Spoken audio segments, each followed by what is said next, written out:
எல்லோரும் நல்லா இருக்கீங்களா? இன்றைக்கான பதிவு பார்த்திங்கன்னா, கஷ்டத்திலும் நேர்மையாக இரு, நீ ஏமாற்றப்பட்டாலும் பிறரை ஏமாற்றாதே, உன் வாழ்நாளிலே அதன் பயனை காண்பாய்.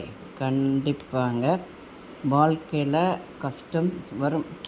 நம்ம அந்த கஷ்டத்துலேருந்து மீண்டு வராத ஒரு சூழ்நிலை நமக்கு அமைஞ்சாலும் நம்ம எப்பையும் அந்த கஷ்டத்தில் நேர்மையாக உண்மையாக வாழ்ந்தோம் அப்படின்னால் அது நம்மளை ஒரு பெரிய இடத்துல கொண்டு போய் வைக்கும் பார்த்துக்கோங்க. அது வாழ்ந்து பார்த்தா தான் அந்த இது நமக்கு தெரியும். நம்ம அந்த கஷ்டத்துலேருந்து மீண்டே வர முடியாத ஒரு சூழ்நிலை வந்தால் கூட கடவுள் அப்படி யாருக்குமே கொடுக்க மாட்டார். எதுவுமே வாழ்க்கையில் நிரந்தரம் இல்லை.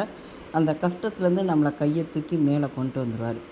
ஏன்னா நம்ம அந்த கஷ்டத்துலேயும் உண்மையாக நேர்மையாக இருந்தால், அதே நம்ம கஷ்டப்படுறோம், பணம் இல்லை, யாரனாலும் நம்ம ஏமாற்றி வாழலாம் அப்படின்னு ஒரு முடிவு எடுத்தோம்னா கடவுள் நம்மளை கண்டிப்பாக அந்த எந்த கஷ்டத்துலேருந்தே நம்மளை மீட்டு கொண்டு வர மாட்டார் பார்த்துக்கோங்க. பிறரை ஏமாற்றுறதுங்கிறது வாழ்க்கையில் அடுத்தவங்களுக்கு நம்ம பண்ணுற ஒரு பெரிய துரோகம். அந்த துரோகத்தை வாழ்க்கையில் என்றைக்கும் பண்ணிடக்கூடாதுங்க. அந்த ஏமாற்றம் அடுத்தவங்க நம்ம மேலே அவ்வளோ நம்பிக்கை வச்சுருப்பாங்க, இவங்க நமக்காண்டி இதெல்லாம் செய்வாங்க அப்படின்னு சொல்லி நாம் அவங்கள ஏமாற்றி அவங்களுக்கு ஒரு துரோகம் பண்ணினோம்னா வாழ்க்கையில் அதை விட ஒரு பெரிய கொடுமை எதுவுமே கிடையாது.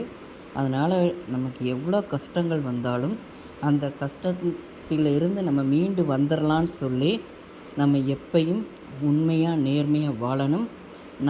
நம்ம பிள்ளைங்களாக இருக்கட்டும், நமக்கு வர்ற அடுத்த வாரிசுங்களுக்கும் அதை சொல்லி வளர்க்கணும் பார்த்துக்கோங்க. இந்த பதிவு உங்களுக்கு பிடிச்சிருந்தால் பார்வதி வீட்டு சமையலுக்கு ஆதரவு கொடுங்க. ஓம் சாய்ராம்.